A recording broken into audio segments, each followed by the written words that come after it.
of you, you're not pushing yourself anymore, and it's going to be a vast majority of your problem. And that problem comes from who you surround yourself with. This week I sat across from a mid-40s patrol sergeant, and he said, "Doc, I feel like I'm not pushing myself anymore. I feel like there's nobody pushing me anymore. I feel like my tactics have gone to crap. I've gotten lazy. I don't really like the life that I'm living, whether it be professionally or personally, and I don't have anybody pushing me anymore. And I feel like I've gone soft." And absolutely, I think it's a vast majority of his problem. We've got some other things to work with. But here's the deal. No matter how much I get into the academic world, PhD in counseling, finishing up my second PhD in trauma-informed care, associate fellow of the Albert Ellis Institute, currently only one of 8 in the world. No matter how far I get into those technical sides of the therapy world, into the academic world, I still surround myself by tier 1 people.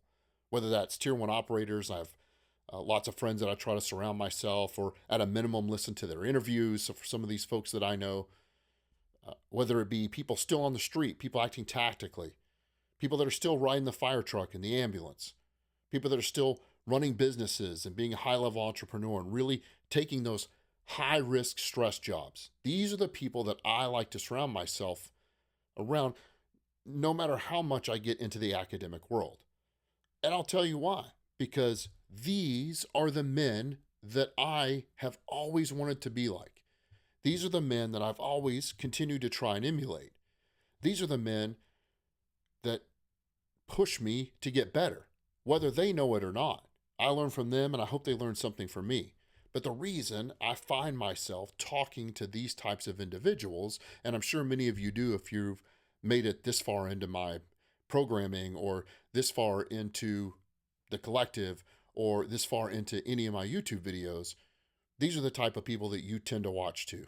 The guy that's called the Angry Viking Therapist does not tend to attract a non-tactical crowd, or at least a group of people that don't ever want to push themselves and get better. I don't know why you're here. But I continue to surround myself around these people and watch those interviews, not because I'm trying to be as physically tactical as them. I admit I'm also in my mid-40s, and my years of high tactical ability have probably lessened. However, I still like to learn that stuff. The likelihood of me doing CQB anymore is pretty low. The likelihood of me being in a vehicle chase and pitting a car these days is, again, pretty low. I don't do that stuff anymore. But I like learning those tactics, not for the tactics' sake. It's not some cosplay that I'm trying to do. I like surrounding myself with those people. I like surrounding myself with the people that will push me. I also like surrounding myself with the people that are constantly honing their craft. And for some that is therapists, for some that is academics. For the most, it's the group of people of the videos that you like to watch. It's the group of people that you hang around. And I found as I started to hang out with people that no longer pushed me, no longer were the type of people that I was trying to be because they were easier to be around, I started doing the things they were doing. I started, whether it be in public safety or whether it be in this academic world now, started saying things like, pays all the same, whether you work hard or not. I don't know why you'd bother. Why would you take that promotional exam anyway? The manager's going to keep you down. They're not going to let you do what you need to do.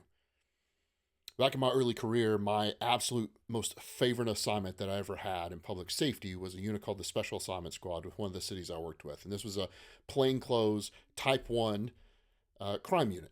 So a lot of times we were in plain clothes, sometimes we would be in uniform, but we were just going after what I felt was the big stuff, the most important stuff, right? Robberies and burglaries and drugs and felony theft, and picking up whatever kind of in the sector that the captain needed that we would be working on and what that captain needed. We were the jump out boys. That's kind of an old term from policing from 15, 20 years ago, but that's exactly what we did. We were the proactive guys going out and trying to reduce Part 1 crime. It's absolute favorite time that I ever had in law enforcement.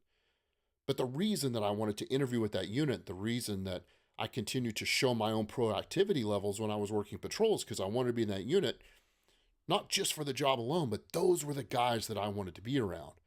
those were the hardworking guys that were taking their job seriously and getting better at their tactics and better at their investigations. These are the guys that I wanted to be around. So I did the things that I need to do to show that I could be part of that group. The first time I interviewed, I got first on the list and I got hired about a couple of years, 2-3 years into my law enforcement time. Absolutely loved it. Now there's some politics in there about why that unit got changed in more of a community-oriented kind of policing. That's a whole nother video that I could go on a rant about. But I still call those guys, this is 20 years later, I still call those guys and ask advice once in a while. I still think so fondly of those times. And I would be in other units later within my 15-year law enforcement and 20-year public safety career that would feed me in some of the same way. But that was the beginning. Those were the guys that I wanted to be like. And I know that as I started to get into that unit, surround myself by these people, that my tactics got sharper. And the kind of man I wanted to be got sharper. Now, that would change into my 20s and 30s and now my 40s about who that would be, what kind of people those are. But I'll tell you, the ones I still surround myself by are guys I would call tier 1 guys.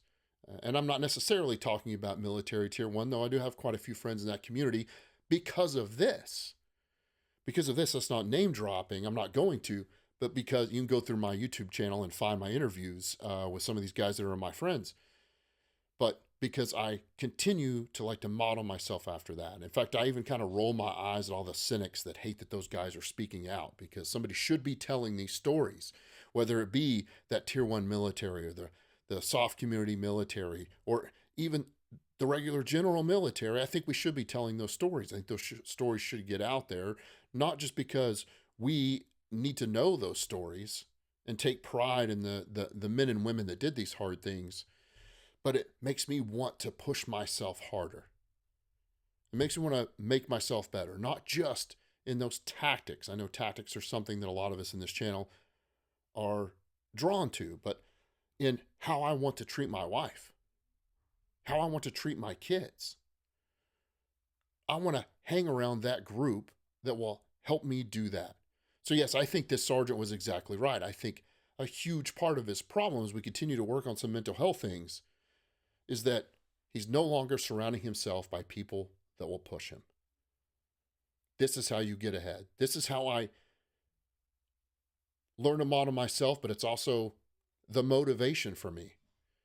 When I watch these interviews and I talk to these military folks and law enforcement and public safety folks that have been through some really hard things, it reminds me that I want to continue to surround myself with my peers like that, because it's the motivation for me to keep doing it when I don't feel like sitting in front of this camera, when I don't feel like hitting record, when I don't feel like I have something to say, when I connect one-on-one with somebody through my therapy office, and for a moment, I wonder if I'm going to be able to help. I'm going to. I want to get better at that craft. I want to get better at being a husband. I want to get better at being a father and a friend and a therapist. And yes, better at tactics, because it's fun. And sometimes you got to clear your own house when the kids aren't home, just to remind yourself that you can do it. That sounds cheesy to you, you're on the wrong channel. But I want to continue getting better. So I will continue to surround myself with people like that. I think that sergeant should, and I think you should too. So there's my challenge for you. Who's in your circle right now? You will audit your gear. Every time that I would put my duty belt on, I audited everything that was on. I draw my weapon numerous times. I made sure my magazines came out cleanly. I even expanded the baton, which that's a whole nother video about whether that thing should even be on there or not and its uses. I would draw my taser and turn it on and spark test it. I would check that my handcuffs weren't double locked somehow in the case, because I was going to need them. I audited and touched everything that was on my belt. I audited and touched everything that was within my reach in the car to make sure everything was there when I needed it. So we'll do that for the tactics. When's the last time that you audited the group that you're around? When's the last time that you audited the books you're reading? When's the last time that you audited the fact that you haven't bothered to go to a training class? And yeah, I know, sometimes they won't pay for it. The vast majority of the training that I got in this side of the world, in the therapy side of the world, did not come from graduate school. It came from having to put that thing on a credit card and get really good at my tactics, because I didn't want to sit there and ever not know how to help. because I want to continue to grow just like these men and women do to be the best at my craft. So when is the last time you audited those things? The people that you're around, the books that you're reading, the videos that you're watching. Again, I told you my days of clearing houses with a rifle or a handgun are probably pretty few these days unless something really goes wrong. But I still like watching those videos. I still like learning about that. Just for the motivation alone, but also I enjoy learning about that stuff. But here is the group of people that I appreciate and want to be like because they're honing their craft, because they're constantly pushing themselves forward. So audit those things. What are you reading? What are you watching? Who are you surrounding yourself by? If you can't answer that those things are pushing you, that's task number one in getting your mental health better. That's task number one. Because sitting on the couch, drunk, feeling like a piece of trash, I've done it. I know exactly what it looks like. Some of the worst moments I've ever had felt just like that.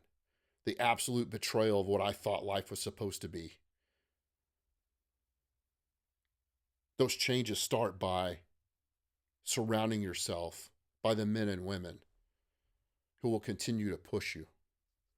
This may not sound like mental health, but this is exactly what mental health is. This is exactly the daily things that you need to do to continue to get better. If this reached you, if this read you like your own narrative, or if it's just something you want to keep track of, do a couple of things. Do the whole like, subscribe, push the buttons. I don't know how to say that stuff, or put up little cool subscribe things on the screen. Do that because I want you to be able to find the next one. Then send it to somebody that you know needs to hear this. Send this to somebody that is not going to speak up that they're in the bad place. They're not going to speak up that they're not pushing themselves anymore. Because that sergeant not pushing himself anymore, a vast majority of his problem was that he wasn't living up to the man that he knew that he could be. That's called self-deception. It's one of the worst pains that you could possibly have.